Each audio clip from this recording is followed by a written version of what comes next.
옆 사람의 눈을 바라보면서 한번 인사할 때 오래오래 사세요 하고 한번 인사하겠습니다.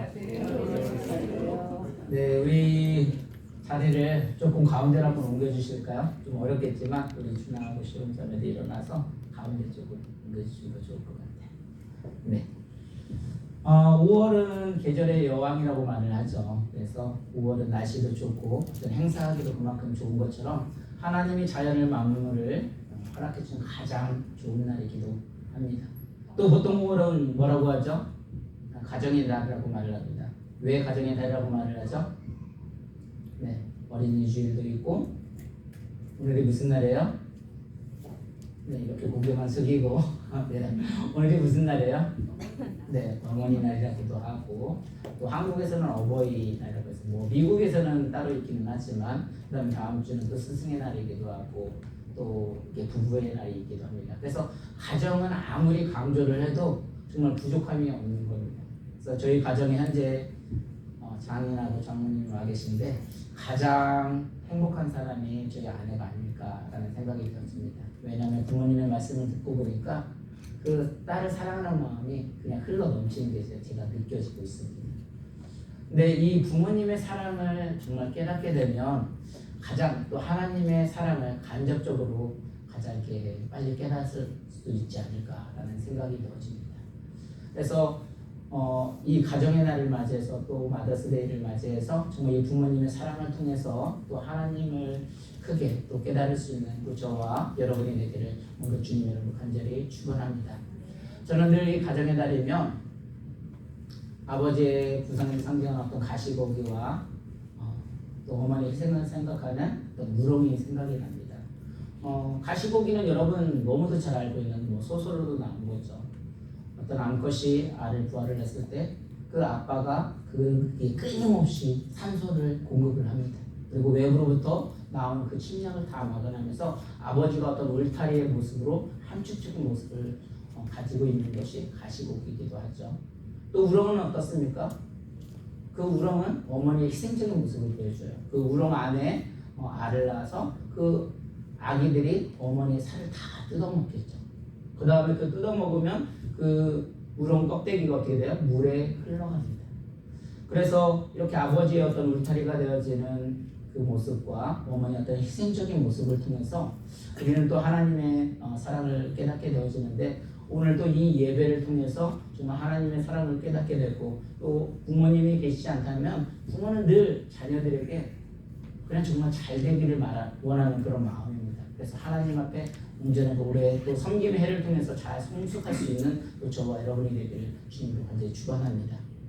엊그제는 저희 아들이 대학을 졸업을 했고 다음 주에는 이제 고등학교를 졸업을 하게 됩니다. 목회 어려운 가운데 또 하나님이 보상을 해주는 것 같아서 사실 너무 기쁘고 감동이 되었었어요. 왜냐하면 다음 스텝은 또 이제 4년의 어떤 소중의 장학금을 통해서 학교를 다니게 되는데 목회 그 어려움 속에서 하나님이 보상해 주는 것 같은 아니면 또 힘들고 어려웠던 것들을 인도해 주시는 느껴서 사실 눈물이 많이 났습니다. 그래서 아들에게 말을 했습니다. 아들아, 그래도 기숙사를 들어가는 것이 어떻겠니? 아들이 말하기를 기숙사 들어가는 것보다 그냥 친구하고 방을 세어를 해서 그것이 돈이 적게 들어간다고 그렇게 하는 것이 좋겠다고 말을 합니다. 사실 아버지의 심정은 뭐예요? 그냥 자녀들이 잘 되기를 원하는 마음입니다. 근데 아들이 그렇게 말을 해줬을 때 정말 고맙더라고요. 물론 아버지가 그 모든 것을 잘 해결을 해주는데 못 믿어서 그런 건지 나름대로 그렇게 말을 해주는데 너무 고맙더라고요. 그래서 우리가 있던 부모의 말들을 어떻게 해야 될까 오늘 통해서 말씀을 통해서 함께 보기를 원합니다. 우리 에베소 잠언서 5장 22절을 먼저 한번 읽어보겠습니다. 같이 한번 읽겠습니다. 23장 22절 같이 읽습니다. 시작. 너를 낳은 아비에게 청종하고 내 늙은 어미를 경히 여기지 말지니라. 너를 낳은 아비에게 먼저 청종을 한다. 이 청종이라는 건 뭐예요? 그렇죠? 먼저 귀를 기울여야 한다고 말하고 있어요. 그러니까 다른 의미 아니라 사실 듣는다는 것은 어떻게 보면 에베소 6장 1절에도 뭐라고 했어요? 주 안에서 부모에게 순종하라. 이것이 옳으니라 라고 말을 했던 것처럼 그냥 먼저 그 부모님의 말을 듣는 거예요. 근데 어렸을 때 보면 이 부모님의 잔소리를 듣는 게 생각보다 쉽지가 않죠.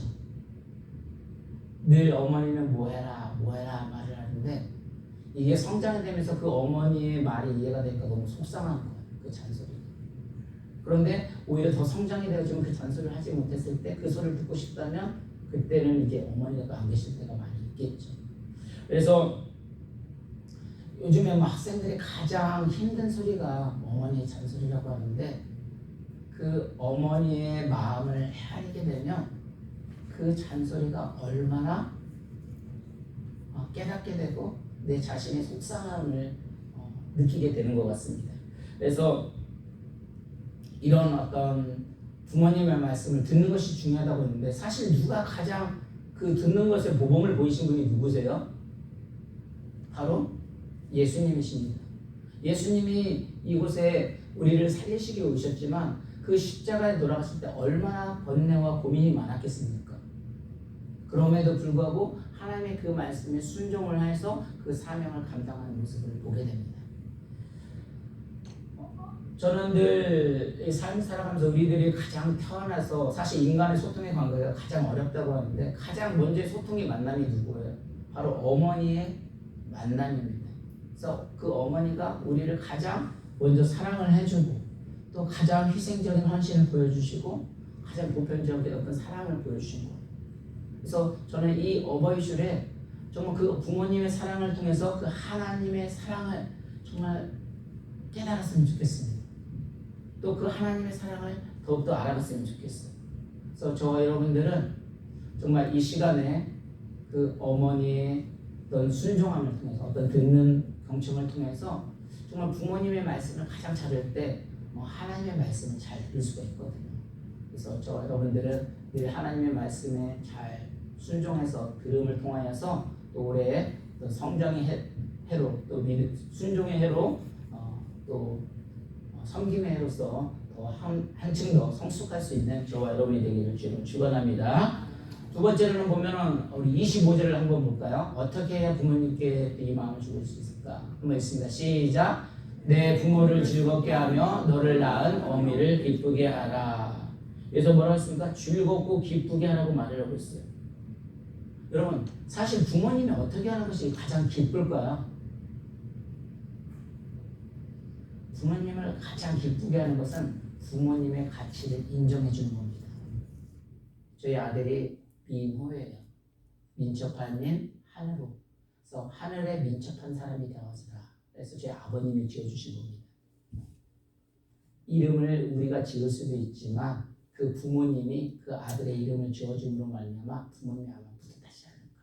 그러니까 그 아들이 졸업을 하겠다 한국에서 여기까지 달려온 것이 아닐까 생각이 들어요. 두 번째로는 늘 그런 부모님에게 용돈을 달라는 거예요. 근데 이 말을 하면 저는 사실 속상해요. 우리가 하나님 앞에 당연히 11조를 드려야 되고 또 부모님께 용돈을 드려야 하는데 사실 그렇게 하지 못할 때가 많이 있어요. 그래서 이런 설교를 할 때마다 늘 부끄럽고 죄송할 때가 있습니다. 그럼에도 불구하고 어떤 그 부모님의 용돈 달라고 함으로 말미암아 아직도 내가 이 자녀를 케어하고 있구나 해서 그 전제를 갖는 것 같아요. 그래서 제가 우리 성도님들이 가끔 그런 얘기를 하거든요. 또 생활이 안 되어지고 어려울 때 부모님께 어머니께 용돈을 달라고 하면 사실 한편으로는 또 속상한데 집사님들이 저에게 뭐라고 위로를 하냐면 목사님 그래도 어머니는 그거를 통해서 아마 기뻐하실 거라고. 그래서 저희 형님과 동생이 어머니에게 용돈을 주면 저도 돈을 달라고 하고 싶지 않은데 또 빚지는 걸 워낙 싫어하니까 그래도 돈을 달라고 하면 주세요. 그럼 성도님들 그런 위로를 하다 보면 아마 이분들이 저보다 더 오래 사셔서 그 마음을 더 헤아리지 않았을까라는 생각이 들었습니다. 그리고 세 번째로는 부모님들이 이제 젊었을 때는 바쁜데 나이가 드시면 이제 외로우신 거예요. 할 일이 없으니까. 그래서 친구들을 많이 초청을 하라고 합니다. 그런데 부모님들은 사실 그렇게 하시지 못하세요. 그래서 친구들을 많이 초청을 해야 하는 거. 그리고 네 번째로는 뭐예요? 아까 우리가 인사했던 것처럼 오래오래 사시라는 거. 사실 부모님은 늘 자녀에게 짐이 될까봐 두려워하는 것 같으세요. 그래서 우리는 그러기 전에 어머니에게 오래 사시라고, 아버지 오래 사시라고 인사해 줄 때 그 부모님은 오히려 더 같이 느낀다고 합니다. 그래서 여러분 잘 아는 그 폴란드의 그 격언의 말이 있는데, 오늘날 시대에 그 세 가지 사랑을, 중요한 사랑을 말하는데, 첫 번째로는 어머니의 사랑을 말하려고요. 두 번째는 개의 사랑을 말하려고, 세 번째는 육적인 에스프로적인 사랑을 말한다고 합니다. 그래서 이 어머니의 사랑은 사실 뭐 누가 말하지 않아도 가장 고귀한 사랑이고 하나님의 사랑과도 가깝다고 생각이 되었죠. 그런데 오늘날 시대가 얼마나 많이 변하고 있는지 어머니의 사랑이 변질이 되어지고 있어요. 무슨 사랑이냐면 아버지는 아들을 딸을 버리지 않는다고 하는데, 버려도 어머니는 버리지 않는다고 하는데, TV에 보면 어떤 환경 때문에 아니면 미혼모 때문에 자녀를 쓰레기통에 버리는 일들이 종종 나와요. 그리고 그 아들이 어머니로부터 버림받았던 상처를 가지고 나름대로 또 열심히 세상을 살아가면서 그 어머니 나중에 찾는 모습들을 보게 됩니다. 그런데 그 어머니를 찾았을 때 그 어머니의 마음을 헤아리게 되면, 사실 그럴 수밖에 없는 그런 상황을 이해하게 되면, 지금은 도저히 이해할 수 없지만 그 사랑을 깨닫게 되면, 그 형장을 이해하게 된다면 그래도 조금은 더 이해할 수 있지 않을까. 그래서 제가 그런 생각을 해봤어요. 와, 예수님의 입장에서 우리를 사랑하기 위해서 하나님이 아닌 독생자를 내어주셨잖아요. 어떻게 하면 도대체 나보다 누굴 더 사랑하게 이렇게 내어주셨을까? 이해는 되어지지 않을 것 같아요. 그런데 우리 입장에서는 그 독생자를 내어주기까지 그 정도로 사랑해 주셨던 만큼 무슨 원인이 있었을 거 아니에요. 어머니가 나를 버릴 수밖에 없는 그런 사랑이었었지만, 그것을 깨닫게 될 때 그 상처를 치유를 받고 회복할 수 있지 않을까. 근데 아까 말씀드린 두 번째는 이 사람이 소통이 어렵다고 하잖아요. 개 같은 사랑이라고 해서 여러분 요즘에는 뭐 개도 많이 키우지만 사람들과의 사랑을 하게 되면 늘 상처를 받으니까 요즘에 개에게 먹이를 준다는 거예요. 개는 주인을 먹이를 주면 그 먹이 주는 사람은 안 물죠. 그러면서 개하고 같이 잠도 자고 목욕도 하고 심지어 비행기를 탈 때도 같이 타고 그런 모습들을 보게 됩니다. 왜 그럴까요? 개는 배반하지 않는다는 거예요. 그러니까 개만도 못하는 사람이 너무도 많다는 거예요. 그 사랑을 그렇게 주음에도 불구하고 그 사랑을 배응받은 사람들이 너무도 많은데 개는 그렇지 않다는 거예요. 그래서 오늘날 개를 키우는 사람이 그렇게 많아요. 왜? 늘 어떤 소통에서 상처를 너무 많이 받기 때문에 개는 그렇지 않다는 거예요. 그래서 그 개의 사랑이 통해서 배반하지 않는 그 사랑을 깨닫게 된다는 거죠. 그리고 세 번째 뭐라고 했어요? 에스로적인 사랑이라고 했는데, 이 남녀의 사랑, 보이는 사랑. 그래서 이 보이는 사랑 때문에 너무도 많은 상처를 받습니다. 그럼에도 불구하고 이 상처로 인해서 진짜 오리지널은 원래 그 에스로적인 보이는 사랑, 육적인 사랑, 어떤 쾌락적인 모든 사랑들을 다 함축하고 있지만, 그보다 더 중요한 것은 사실 사랑의 본질은 어떤 사랑이에요? 아가페적인 사랑입니다. 하나님의 본질이 있을 때 그 하나님부터는 배반당하지 않아요. 아까 말대로 부모님이 아무리 어떤 상황에 버린다 할지도 하나님은 나를 버리지 않아요.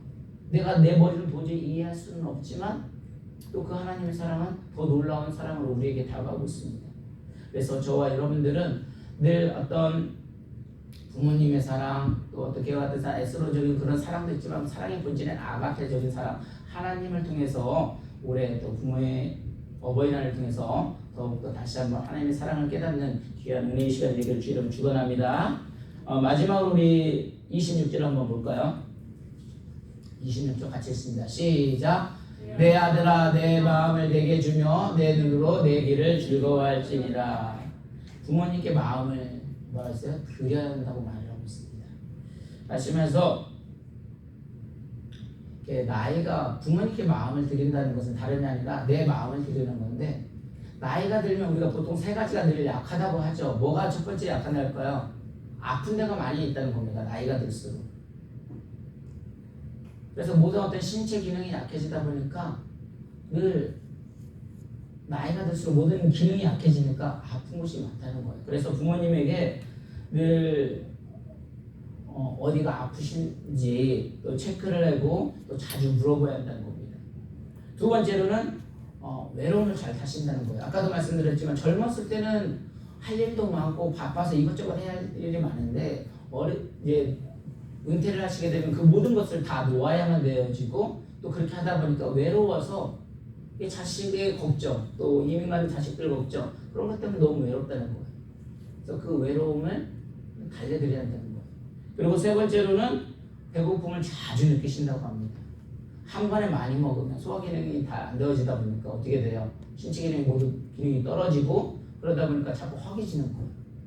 그래서 자주 드실 수 있도록 뭔가를 해야 되는 거예요. 뭔가를 왕사탕이라도 뭐라도 자꾸 드려야 한다고 하잖아요. 그래서 늘 이게 모든 것이 사실 어버이날이라고 해서 이제 우리가 나이가 들수록 이게 부모님을 그 마음을 이제 헤아리게 되는데 저도 이제 지금 이렇게 어머니 아버지를 생각하면 사실 너무 속상할 때가 너무 많이 있습니다. 왜냐하면 제 친구는 어렸을 적부터 늘 뭐를 이렇게 집은 제가 봤을 때 저보다 더 가난했는데 뭔가를 늘 사 먹어요. 근데 저희 아버지는 그런 걸 늘 사주시지 않으셨어요. 근데 저희 아버지 제가 봐도 그렇게 가난하지 않으셨거든요. 시골에서 나름대로 또 열심히 사시고 뭐 하시는데 돈을 잘 안 쓰셨어요. 제가 운동화를 그렇게 운동화끈 있는 끈을 그렇게 사고 싶었는데 아버지가 안 사주시더라고요. 근데 지나보면 진짜 큰 일을 해야 할 때 아버지나 어머니가 그 돈들을 다 주셔서 그 일들을 감당할 수 있게 해주셨어요. 그리고 작년에 제가 아팠을 때 한국에 갔을 때도 부모님이 말씀하시는 거예요. 사실 저희는 이미 부모님이 주실 거 다 주셔서 더 주실 것도 없는데 부모님이 저희를 데리고 가서 돈을 보여주시면서 이거는 첫째 거, 이거는 둘째 거, 이건 셋째 거라는 거예요. 그리고 어머니 아버지 나머지 아까 말씀드린 대로 그냥 우리들이 모시면 되는데 너희들에게 짐되지 않겠다. 그래서 어머니 아버지가 사실 거라고 말을 해요. 그래서 제가 아버지한테 너무 속상해서 아버지 그냥 아버지가 다 쓰세요. 근데도 아버지는 그걸 안 쓰시고 지금도 그 자녀에게 주려고 하는 그 마음 때문에 너무 속상해. 무슨 소리냐면 이 교육이라는 것은 무엇을 가르친다고 해서 되어지는 것이 아니라 어떻게 돼요? 아버지의 모습을 통해서 그냥 그대로 보고 되면서 저의 어떤 습관이 그냥 그대로 보고 따라진 거예요. 그래서 물질의 가치관이 그냥 부모님으로부터 받았기 때문에 막상 살아보면 삶이 너무 달라요. 근데 목회자의 삶을 살다 보면 아버지의 옳고 그름의 문제가 아니라 때로는 물질의 어떤 가치관이 달라서 그냥 목회자를 살다 보면 뭐 있나 그냥 좀 먹을 거 먹고 그냥 살면 좋겠는데 아버지가 그렇게 하시지 않는 거예요. 지금도 그냥 자녀를 주겠다고 그렇게 하는 걸 보니까 너무 속상한 거예요. 그래서 오늘 어버이 주일을 해서 먼저는 제가 늘 말씀도 아무리 주석 찾고 그런 것보다 삶에서 묻어나서 여러분의 말씀을 증거할 때 그것이 가장 넘친다고 했었는데 똑같아요. 어버이 주일 되면 사실 늘 죄인인 느낌이 들어갑니다. 그럼에도 불구하고 효도에 관한 설교를 하면서 그래도 부모님을 어떤 관계가 중요하다고 생각을 하기 때문에 말씀을 전하는 설교자로서 이 말씀을 증거하지 않을 수가 없어요. 그래서 저와 여러분들은 늘 부모님의 말씀을 먼저 잘 들으시고 정말 또 부모님에게 어떤 기쁨을 드리고 정말 내 마음대로 하지 마시고 어머니 아버지의 마음을 잘 헤아려서 내 마음을 부모님께 드릴 수 있는 저와 여러분이 되기를 오늘도 주님의 이름으로 간절히 축원합니다. 우리 이 시간 함께 기도하겠습니다. 기도할 때